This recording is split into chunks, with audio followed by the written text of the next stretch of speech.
श्री कृष्ण के अनमोल वचन। मैं किसी भी जीव के भाग्य का निर्माण नहीं करता और ना ही किसी को कोई फल देता है, सभी अपने कर्मों को ही भोगते हैं। जिस प्रकार कपड़े फटने या पुराने होने पर लोग उसका त्याग कर देते हैं और नए वस्त्र धारण करते हैं, ठीक उसी प्रकार आत्मा भी पुराने शरीर को छोड़कर नए शरीर धारण करती है।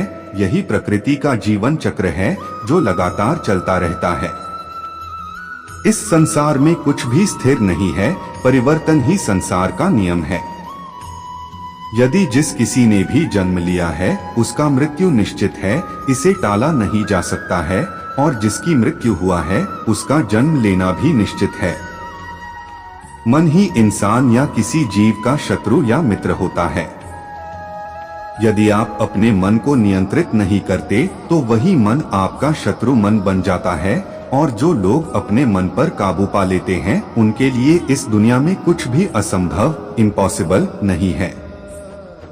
आत्मा को शस्त्र नहीं काट सकता, अग्नि नहीं जला सकती, जल नहीं बुझा सकता, वायु नहीं सुखा सकती। आत्मा शाश्वत सत्य है, यह अजय है, अमर है।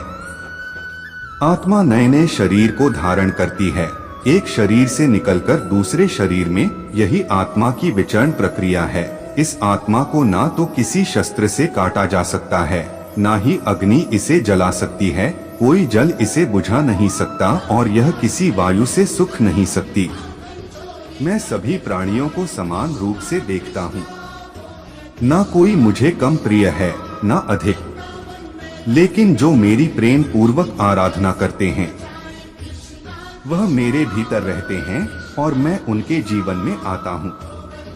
ईश्वर के लिए सभी प्राणी समान है, उन सभी में समान रूप से ईश्वर का वास होता है।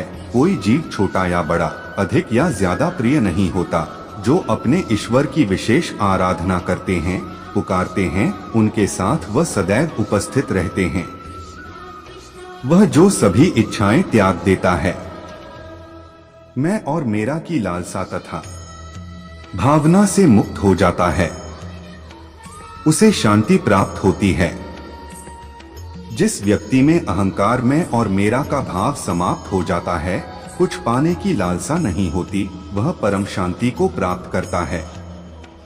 उसे भगवान ईश्वर की शरण प्राप्त होती है। अंत समय में वह उस परम पद को प्राप्त होता है जो देवताओं के लिए भी दुर्लभ है। मैं धरती की मधुर सुगंध हूँ, मैं अग्नि की उष्मा हूँ। सभी जीवित प्राणियों का जीवन और सन्यासियों का आत्म संयम भी मैं ही हूँ। संपूर्ण जगत, ब्रह्मांड, चराचर सब में ईश्वर का वास है।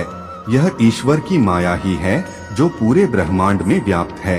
वही ईश्वर धरती पर मधुर संगीत है, वही ईश्वर अग्नि की उष्मा है। उसी ईश्वर का वास प्रत्येक प्राणियों में है। जो सन्यासियों के चित्त को शांत कर साधना में लीन करता है, वह आत्म संयम भी ईश्वर ही है।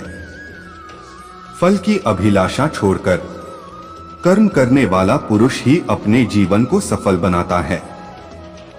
जो व्यक्ति कर्म में विश्वास रखता है, अपने कर्म से पीछे नहीं हटता, फल की चिंता नहीं करता, वह पुरुष अपने जीवन को सफल बनाता है। फल की चिंता करने वाला व्यक्ति कभी अपने जीवन को सफल नहीं बना सकता।